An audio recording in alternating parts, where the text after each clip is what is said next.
पडा आणि आज संपूर्ण राज्यामध्ये त्या अतिवृष्टीचा फटका हा माझ्या शेतकऱ्यांना बसलेला आहे। त्यांच्या पिकांना खूप मोठं नुकसान हे राज्यामध्ये झालेलं आहे। जर राज्याचा संपूर्ण जर विचार केला तर साधारणतः जवळजवळ 70 लाख एकर पिकाचं नुकसान हे राज्यामध्ये झालेलं आहे। खूप मोठ्या प्रमाणामध्ये त्यांची नदीकाठची ओढ्याकाठची जी जमीन आहे ती जमिनीची मातीसकट सगळी जमीन माती वाहून गेलेली आहे। अनेक पशुधन हे त्यामध्ये त्यांचं नुकसान झालेलं आहे। अनेक घरामध्ये पाणी गेलेलं आहे। घराची खूप मोठ्या प्रमाणामध्ये पडझड झालेली आहे। शाळा असतील किंवा इतर गोष्टी असतील खूप मोठं नुकसान आहे आणि या नुकसानीचे पंचनामे करण्याचा आदेश या राज्याचे मुख्यमंत्री देवेंद्र फडणवीस साहेब असतील, एकनाथजी शिंदे साहेब असतील, अजितदादा पवार साहेब असतील, हे तिन्ही नेते ह्या संपूर्ण राज्याच्या परिस्थितीवरती लक्ष ठेवून आहेत। सगळीकडे पंचनाम्याचं काम हे युद्ध पातळीवरती सुरू आहे। माझ्या शेतकरी बांधवांना या निमित्तानं मी एवढं सांगू इच्छितो की शेवटी हे निसर्गाचं संकट आहे। शेवटी आपल्या सगळ्यांना याला सामोरं जावंच लागेल, शेवटी धीर धरावंच लागेल। शेवटी या संकटाच्या काळी अडचणीच्या काळी हे शासन तुमच्या सगळ्यांच्या पाठीमागे आहे। ज्यांचे नुकसान भरपाई झालेली पंचनामे पूर्ण झालेत त्यांना नुकसान भरपाई दिलेली आहे। अजूनही ज्यांची नुकसान भरपाई देण्याचं राहिलेलं आहे ते सर्व नुकसान भरपाई ज्या अतिवृष्टीमुळे ज्या शेतकऱ्यांचं नुकसान होणार आहे ती संपूर्ण नुकसान भरपाई दिवाळीच्या अगोदर माझ्या सगळ्या शेतकरी बांधवांना दिली जाईल। परंतु शेवटी हे संकट खूप मोठं आहे, त्यामुळे या संकटाला आपल्या सगळ्यांना सामोरं घेऊन मुकाबला हा करणं गरजेचं आहे।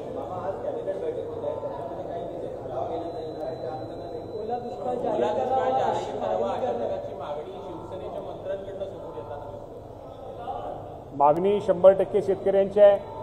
कुठलाही निर्णय घेताना किंवा कुठलाही निर्णय करताना शेवटी केंद्र सरकारचे निकष काय आहेत, राज्य सरकारचे निकष काय आहेत, शेवटी हे निकष बघून, पण हे निकष बघण्यापेक्षा जो अडचणी झालेल्या शेतकऱ्याला मदत मिळाली पाहिजे, त्याला मदत झाली पाहिजे, ही शेवटी शासनाची भूमिका आहे।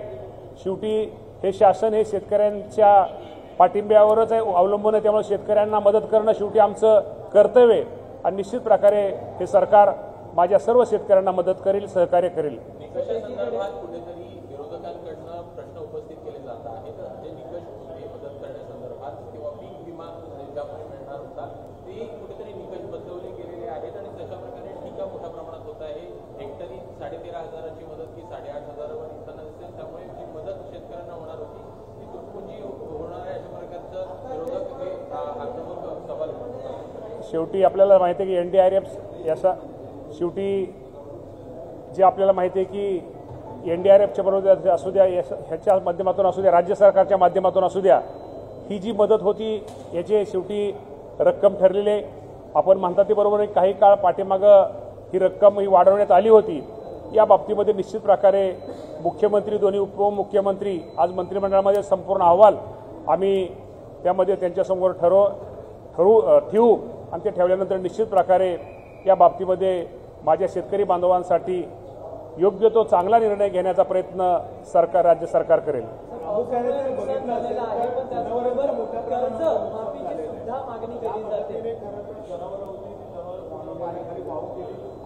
ज्या ज्या जनावरं वाहून गेलेले त्या सर्व जनावरांचे जे वाहून गेले त्याची सगळी माहिती ही संकलित केली जात आहे।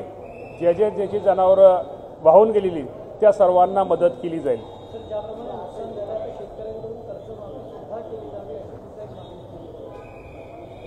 मागणी बरोबर आहे तुमची। आता या बाबतीमध्ये राज्याचे मुख्यमंत्री आणि दोन्ही मुख्यमंत्री योग्य वेळी योग्य निर्णय घेतील।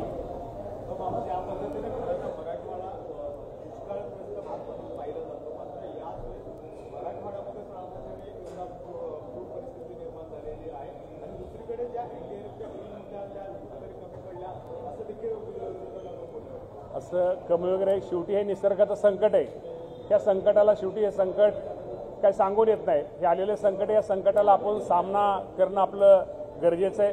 निश्चित प्रकारे मी एवढंच आपल्याला पुन्हा एकदा सांगतो की राज्य सरकार हे संपूर्ण या अडचणीच्या काळामध्ये शेतकऱ्याच्या पाठीमागे उभं राहील।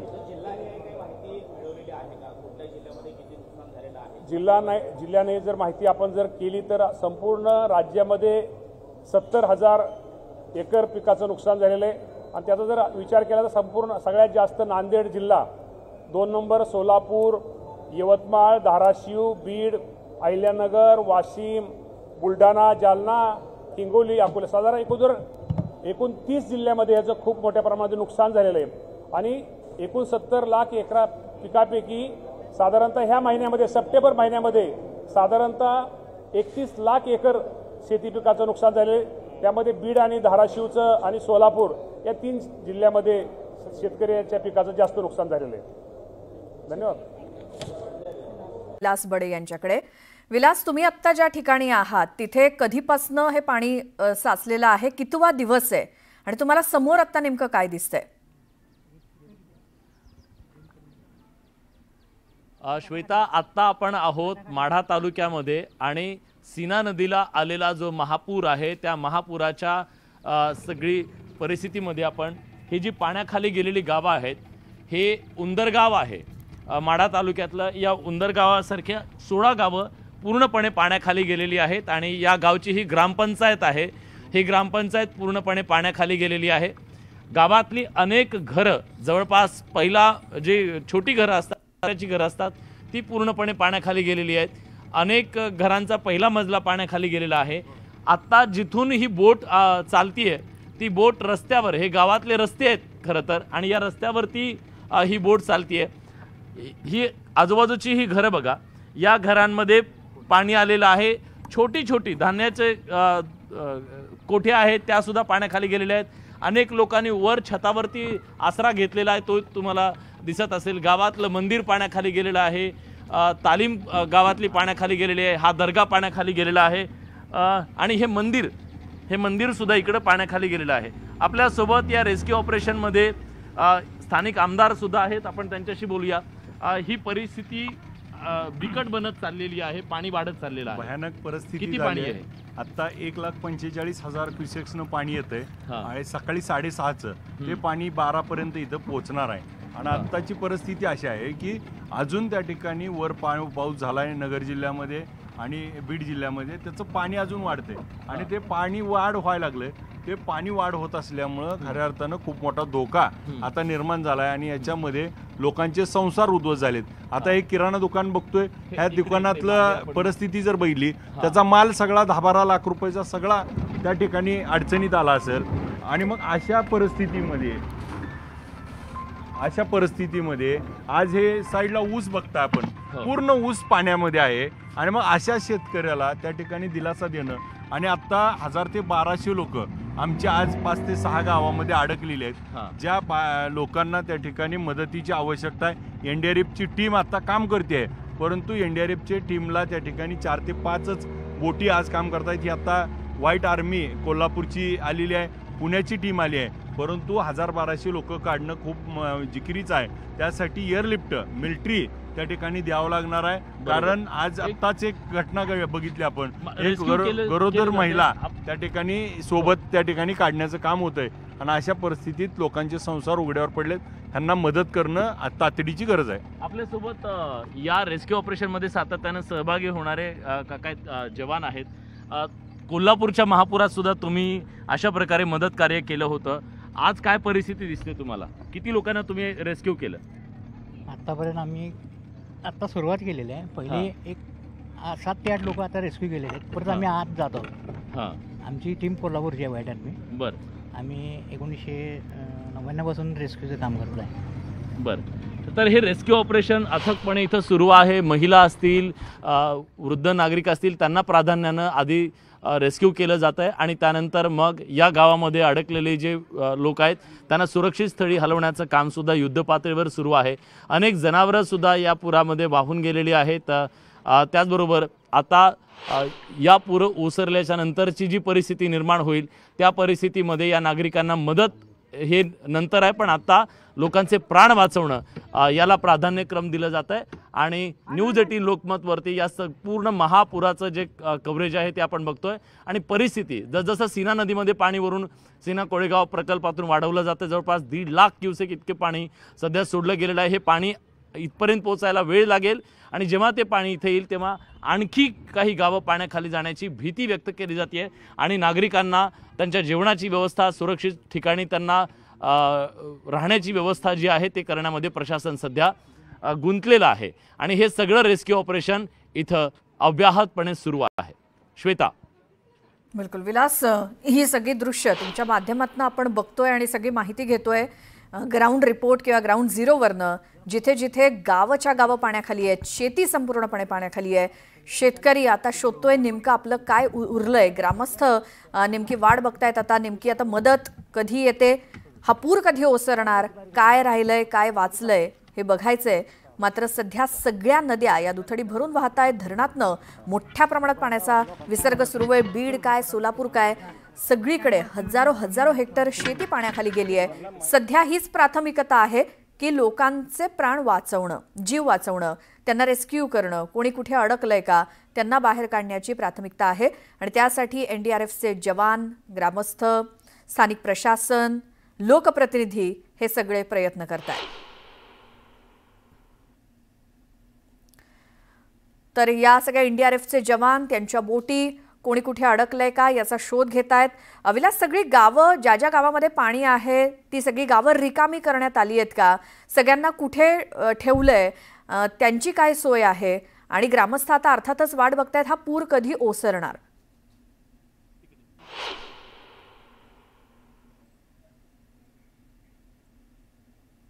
विलास, आवाज येतोय? सोलापूर मधल्या माढा आलेल्या पुराच्या नंतर ही जी परिस्थिती निर्माण झाली आहे ती आपण बघतोय. माढा तालुक्यामध्ये वाहणारी ही सीना नदी जी आहे त्या नदीच्या पात्रामध्ये जी गावं आहेत 16 गावं, त्या 16 गावांमध्ये हे रेस्क्यू ऑपरेशन सध्या सुरू आहे. काही लोकांना, विशेषतः महिला आणि जे वृद्ध नागरिक आहेत त्यांना प्राधान्य दिलं जात आहे. या पुरामध्ये शेतकऱ्यांच्या डीपी वाहून गेलेल्या आहेत, मोटारी, शेकडो मोटारी वाहून गेलेल्या आहेत, त्याचबरोबर पाईपलाईनसाठीचे जे पाईप आहेत ते सुद्धा वाहून गेलेत. शिवाय नदीकाठावरती वस्तीवरती जी जनावरं होती ती जनावरं सुद्धा या महापुरामध्ये वाहून गेलेली आहेत. द्राक्ष, ऊस, मका, सोयाबीन ह्यासारखी पिकं जी आहेत ती पण पाण्याखाली गेले. समोर आपल्याला दिसतंय ते ऊसाचं पीक आहे. या ऊसाच्या पिकाचे फक्त शेंडे दिसतात, म्हणजे 17 ते 18 कांड्यांचा हा ऊस काढणीला आलेला, म्हणजे कापणीला आलेला हा ऊस आहे आणि आता फक्त शेंडे दिसत आहेत. याचा अर्थ आपल्याला लक्षात येऊ शकतो की ही कमीत कमी 15 फूटपर्यंत पाणी मध्ये तर आहे, त्याची खोली आहे आणि हे पात्र जवळपास 1 किलोमीटरपर्यंत गेलेलं आहे. 1 किलोमीटर पात्र, अर्धा किलोमीटर इकडे आणि अर्धा किलोमीटर इकडे, अशा प्रकारे हे पात्र विस्तारलेलं आहे आणि या पात्रामध्ये ज्या काही गोष्टी आलेल्या आहेत त्या सगळ्या वाहून गेलेल्या आहेत. 16 गावं आत्तापर्यंत पाण्याखाली आहेत. इथे कुटुंब आहे, ते कुटुंब अडकलेलं आहे याच्यामध्ये.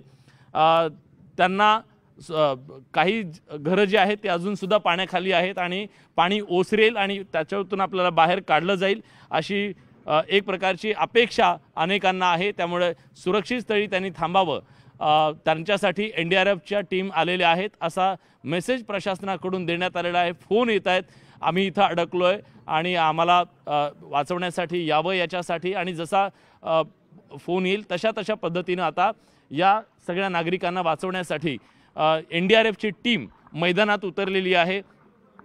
जवळपास 16 गावातल्या काही हजार लोकांना वाचवण्याचं काम NDRFच्या टीमला करावं लागणार आहे. या सगळ्यामध्ये स्थानिक ज्या संस्था आहेत त्यांनी सुद्धा पुढाकार घेतलेला आहे. या स्थानिक गावकऱ्यांच्या मदतीनं सुद्धा हे रेस्क्यू ऑपरेशन राबवलं जात आहे. इकडे आपण बघतोय की NDRFची टीम आता पुन्हा नव्या ऑपरेशनसाठी सज्ज झालेली आहे. नागरिकसुद्धा आहेत, अग्निशमन दलाचे जवानसुद्धा इथं पोहोचलेले आहेत आणि या सगळ्या जवानांच्या मदतीनं हे रेस्क्यू ऑपरेशन युद्ध पातळीवरती इथं पोहोचवलं जात आहे. अशी गावं आहेत आणि जी माहिती आपल्याला मिळते, तानाजी सावंत म्हणून जे माजी मंत्री होते त्यांच्या घराला चहूबाजूनं पाण्याचा वेढा पडलेला आहे. त्यांचं कुटुंबसुद्धा त्याच्यामध्ये अडकलेलं होतं. आता त्यांना तिथून रेस्क्यू करण्यात आलं आहे असं कळतं आहे आणि याच भागामध्ये त्यांचं गाव आहे, त्या गावातला त्यांच्या बंगल्यामध्ये ते अडकले अशी माहिती आपल्याला मिळाली. पण अनेक लोक आहेत. आत्ता खरं तर किती नुकसान झालं याचा काही अंदाज नाही आहे, अंदाज येऊ शकत नाही आहे, कारण या सगळ्याची भीषणता जोपर्यंत हे पाणी ओसरणार नाही तोपर्यंत ती लक्षात येणार नाही आहे. आत्ता मात्र जे गोरगरीब होते त्या सगळ्यांचे संसार पाण्याखाली गेलेले आहेत. आता हे एक छोटंसं घर बघा, या घरामध्ये पत्र्याचं हे घर आहे आणि या घरामध्ये याच्या बाजूची जी घरं आहेत त्या सगळ्या घरांमधला जो त्यांचा संसार असेल तो पूर्णपणे या पुराच्या पाण्यामध्ये वाहून गेलेला आहे. या सगळ्यांना आता कशा प्रकारची मदत द्यायची, कशी प्रकारची मदत दिली जाईल. छोटी छोटी घरं आणि उंचीनं पण कमी आहे, ती पूर्णपणे पाण्याखाली गेल्यामुळे एक निश्चितपणे जसं शेतकऱ्यांच्या शेतीचं नुकसान झालेलं आहे तसंच घरांचं नुकसान झालेलं आहे, गावातलं नुकसान झालेलं आहे, प्रशासनाचं सुद्धा नुकसान झालेलं आहे. अनेक डीपी ज्या आहेत त्या पाण्याखाली गेलेल्या आहेत, त्या वाहून गेलेल्या आहेत. त्यामुळे आता 3 दिवस झालं वीज नाही आहे, पाणी नाही आहे, सगळ्यात महत्त्वाचं म्हणजे पिण्याचं पाणीसुद्धा नाही आहे आणि त्याचबरोबर आरोग्याच्या सुद्धा प्रश्न या ठिकाणी निर्माण झालेले आहेत. हे सगळं जे ऑपरेशन इथं राबवलं जातं आहे, या ऑपरेशनच्या नंतर या नागरिकांना आशा आहे की नको तिकडे खड्डा असू शकेल. हां, तर हे सगळे नागरिक वाट पाहत आहेत, हे पाणी कधी एकदा ओसरतं आहे आणि आपल्या आता शेतीमध्ये तर काही उरलेलंच नाही आहे, पण हे पाणी लवकरात लवकर ओसरावं हीच अपेक्षा आहे. पण कालसुद्धा रात्री प्रचंड पाऊस कोसळला. हा पाऊस कोसळल्याच्या नंतर एक चिंता निश्चितपणे निर्माण झाली होती नागरिकांमध्ये की या पावसामुळे परिस्थिती अजून गंभीर बनू शकते. कारण सीना नदीमध्ये पाण्याची जी आवक आहे ती पाण्याची आवक वाढलेली आहे. जवळपास 1.5 लाख क्युसेक इतकं पाणी या सीना नदीमध्ये येतं आहे. खरं तर नदीचं पात्र फार पुढे एक छोटंसं पात्र आहे, पण आता ज्या पात्राची क्षमताच 20-25 हजार क्युसेक इतकं पाणी वाहून नेण्याची आहे त्या पात्रात 1.5 लाख क्युसेक इतकं पाणी सध्या वाहत आहे. त्यामुळे या पूर परिस्थितीमध्ये अधिक गांभीर्यानं परिस्थिती बदलू शकते आणि आणखी काही गावं पाण्याखाली जाऊ शकतात अशी भीती व्यक्त केली जाते. कारण रात्री जेव्हा पाऊस पडला त्यानंतर सीना कोळेगाव या धरणातून पाणी सोडण्यात आलेलं आहे. ते पाणी इथपर्यंत पोहोचायला 5 ते 6 तास लागतील आणि मग हे पाणी अजून वाढू शकेल अशा प्रकारची भीती प्रशासनाकडून व्यक्त केली जाते. प्रशासन सज्ज आहे. अग्निशमन दल असेल, स्थानिक इथली यंत्रणा असेल, यांच्या माध्यमातून नागरिकांचे जीव वाचवणं याला सध्या प्राधान्य दिलं जातं आहे आणि त्यानंतर मग शेतीचं नुकसान आणि शेतकऱ्यांना मदत हा नंतरचा मुद्दा आहे. पण ज्यांचे प्राण वाचले त्यांना प्राण वाचले याचं समाधान आहे, पण आपल्या जनावरांचे जीव वाचवू शकलो नाही याची वेदना आणि दुःख मात्र इथं आहे. हे ते सीना कोळेगाव ही ती सीना नदी आहे जिथं एकदा आम्हाला वर्षातनं पाणी द्या अशा प्रकारची मागणी करणारं हे गाव आहे. प्यायला तरी उन्हाळ्यामध्ये पाणी द्या याच्यासाठी आंदोलनं करणारं हे गाव आहे, त्याच्यासाठी संघर्ष करणारं गाव आहे. पण त्या सीना कोळेगावमधून आता एवढं पाणी सोडलेलं आहे की गावची गाव पाण्याखाली गेलेलं आहे. त्यामुळे जेव्हा दुष्काळामध्ये या सीना कोळेगावच्या पाण्याचा आम्हाला उपयोग होत नाही आणि आज मात्र सीना कोळेगाव धरणातून सोडलेल्या पाण्यातनं आमचं आयुष्य उद्ध्वस्त झालं अशा प्रकारची भावना ही व्यक्त केली जाते. नागरिक मात्र यात आता पिण्याचं पाणी, चाऱ्याचा प्रश्न, अनेक प्रश्नांचा सामना करत आहेत. कुलविलास, ही सगळी ग्राउंड झिरोवरनं ही दृश्य आपल्या प्रेक्षकांना आपण दाखवतोय. अर्थात सरकारपर्यंत सुद्धा ही दृश्य पोहोचल्यानंतर नेमकी ही शेतकऱ्यांना मदत कधी मिळणार, ओला दुष्काळ जाहीर होणार का, हे सगळे अनेक प्रश्न आहेत. आज कॅबिनेट सुद्धा आहे, त्यामुळे हा मुद्दा कॅबिनेटमध्ये सुद्धा चर्चेला जाईल अशी शक्यता आहे.